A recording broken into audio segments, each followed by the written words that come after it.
welcome to my June book haul video. I got 6 new books and I am excited to show you them and tell you about them.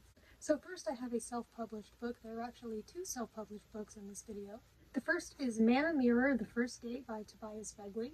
So I got this book because this author and Travis M. Riddle, who is one of my favorite authors, have recently released a book together called The Loss of the Star's Tranquility. And that book takes place in this series of Tobias Begley's. I know this series has at least 3 books in the series. I don't know if it will have more or if it's just the 3, but I've heard that their new book together, which might be a series as well, I think it is, takes place in this world, but that you don't need to read these books in order to understand it. It just takes place in the same world, but I decided I would give it a chance anyway. I think they're cousins, and I have heard about Tobias Begley before, but I've never read any of his books, but he is also a fantasy author like Travis M. Riddle. I'm not sure how similar their books are besides that. But anyway, so here is the first book in the Man & Mirror series, and it looks like something to do with magic and fantasy. And I'll tell you a little more about it from what the book cover itself can tell us. So on the front there is this quote here that says, "Man & Mirror is an exciting start to a fantastic new adventure. I couldn't put it down," says Andrew Rowe, author of Arcane Ascension. I am not familiar with Arcane Ascension. Maybe that's like a more popular fantasy series. I can also read you the synopsis on the back. I realized I don't think I've ever read a synopsis in a haul video, but I think I could do that, especially for lesser known books. Maybe that could help explain a little more what the book is about, and maybe anyone watching may be interested in it based on what it says. So the synopsis says, when Malachi Baker stumbles into an offer of apprenticeship from the esteemed and powerful occultist Oryxon, he's left in shock and jumps at the chance to learn, even if it means taking out a few loans.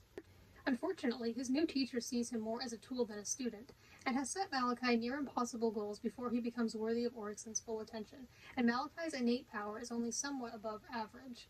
Worse, it turns out that Oryxon has enemies more powerful than Malachi had ever imagined, and now their attention has landed solidly on him. Torn between the mage who can offer him everything and a strange old woman who offers him the chance to guide his own path, Malachi is left scrambling to find his purpose as a new mage. And then it's got this small little list here of bullet points of things to expect. So it says what to expect: slow burn to power, slice of life, and queer content. So I feel like that tells you a lot about this book. So I am excited to read this and see what this world is like and read from this author for the first time, and then eventually get to The Loss of the Star's Tranquility. I will at least read this first book and then see if I want to read the rest of the series, and then I don't know if I'm gonna read all of those before I get to The Star's Tranquility. So yeah, there's the first book of this haul. The spine has really big letters, looks very nice and noticeable on the bookshelf.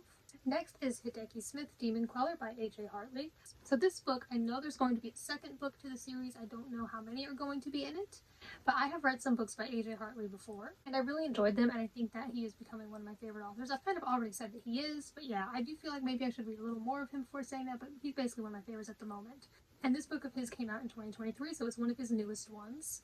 And it also says up here and on the spine, Hisako Osako and Kuma Hartley, which I believe are his wife and son, who I guess helped him write this book. So I believe this is a sort of young adult fantasy novel. I know it's got something to do with I think he's a half Japanese boy living in North Carolina, and so that sounds interesting because, well, for one, I am interested in Japanese culture. I like a lot of Japanese things, and that's also a perspective that I do not have and can never experience firsthand, and that's one of the great things about reading. You can learn different perspectives, so I'm excited to read this and see what that is like, especially the fact that he's not just Japanese, but like Japanese living in America, which I'm sure is at least partially inspired by the author and his family, because the author is, well, he's originally from England, but he lives in North Carolina now, and his wife is Japanese. Could be a bit based on his son, that would make sense, so I'll read the synopsis to you.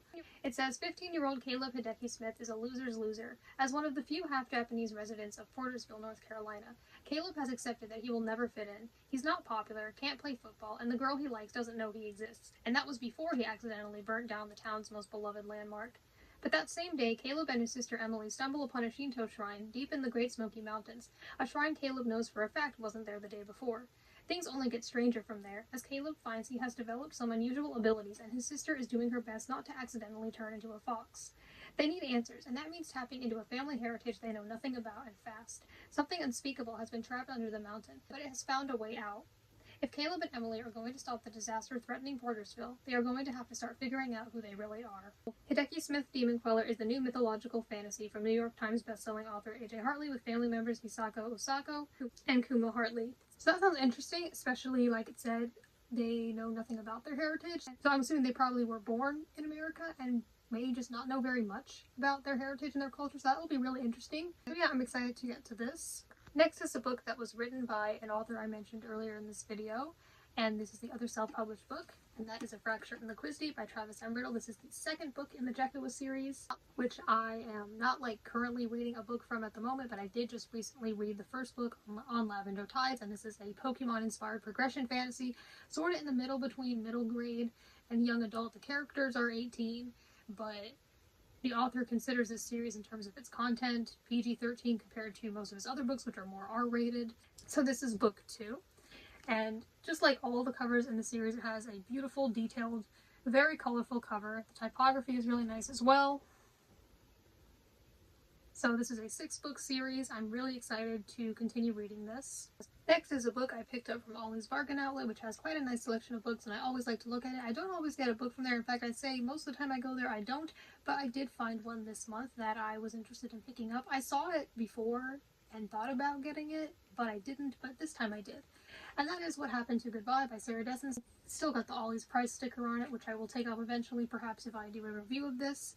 So I've talked a bit about Sarah Dessen on my channel recently, particularly this year. Earlier this year, I read her book Just Listen, and I loved that book. So far, it's one of the best books I've read this year. I've also read her book The Truth About Forever, and that one I liked. It was pretty good, but I didn't like it as much as Just Listen. I'm actually currently reading her first book that summer, and I'm close to done with that, so there will probably be a review of that in July. And so this is another one of her books. Not the newest one, but I believe this one came out in 2011. But yeah, 2011. I say that like you could read the tiny text on the copyright page. So it's not her newest book, but it is one of the newer ones, not one from the 90s or 2000s. So I wanted to read most of her books. Thankfully, my library system has most of her books. It only didn't have, I think, 2, one of which I'm just not interested in, and the other was this one. So conveniently, that showed up in a store for only $3. Though it was originally only $7, which still isn't all that much for a book. And then it's got a sticker above this that says Walmart price, so maybe this was originally sold in Walmart, I don't know. But then it's got this unremovable sticker just on the cover that says $6.99 limited time only. So yeah, they're advertising the cheap price all over the place on this book. The cover's pretty nice though, I think it's very nice looking. So it's got pretty short synopsis on the back, so I'll read it to you. It says, "A new day, a new place, a new life. In the past few years, McLean has pretended to be so many different people that she hardly remembers who she really is anymore. The adorable guy next door might be able to help her figure it out, but is she ready for it?" So I think Sarah Dessen is definitely on her way to becoming one of my favorite authors. I really like contemporary, so I really like a lot of her books and a lot of the things in them. I have found her books easy to follow along with, but that doesn't mean that they're not deep at all. I think they've had great messages, and I just think they're really good so far. So we'll see how much I enjoy this one. I don't know if I'll enjoy any as much as Just Listen. I do believe that's like her big, most popular book, but still I am excited to read more of her books. Next is a Gravity Falls book, and that is Dipper and Mabel's Guide to Mystery and Nonstop Fun. So this is a book that was released sometime in the middle of the show, maybe just like after season 1. I know definitely before season 2, at least before the ending of the show. So I have started reading this, and it's basically a book that Dipper and Mabel found in the Mystery Shack, and they just write in it. They've got their own separate sections on it that will be like guides to things or just random stuff. There are some interactive elements to it as well. There are like some activities in it. It's very colorful, has a lot of Mabel stickers throughout. I really like the one with this penguin. So yeah, pretty fun so far. A nice little tie-in. If you like Gravity Falls, then this may be in your collection. There are a lot of books associated with it. It's not as like tied to the story as like the Real Life Journal 3, but it's still a cool thing to have, and I knew it existed, and it's not very long either, so yeah, I got it, and it's cute. Last is Listen to Your Heart by Casey West. So I heard about this book from the channel Bookables, one of my favorite booktubers. I actually have another book by this author on my TBR, which is something like Love, the List, Lies, or something to do with the list. I'll put it on the screen. But yeah, I heard about this more recently, and from the way that Heather on Bookables described it, I thought it sounded interesting, but I will read you the synopsis. I think this is like a young adult novel. Contemporary. Looks like it has a romance aspect to it. At the top here, it says Call Me Maybe. When was this released? It's like 2012. 2018 it says. Okay, so it says, talking to other people isn't Kate Bailey's favorite activity. She'd much rather be out on the lake, soaking up the solitude and sunshine. So when her best friend, Elena, convinces Kate to join their high school's podcast. Kate is not expecting to be chosen as the host. Now she'll have to answer calls from listeners and give advice on the air? Impossible. But to Kate's surprise, she turns out to be pretty good at hosting. Then the podcast gets a call from an anonymous guy asking for advice about his unnamed crush. Suddenly, Kate finds that while doling out wisdom to others may be easy, asking for help is tougher than it looks, and following your own advice is even harder. Full of the witty banter and adorableness that have garnered Casey West's legions of fans, this story of secrets, love, and friendship will win over hearts everywhere.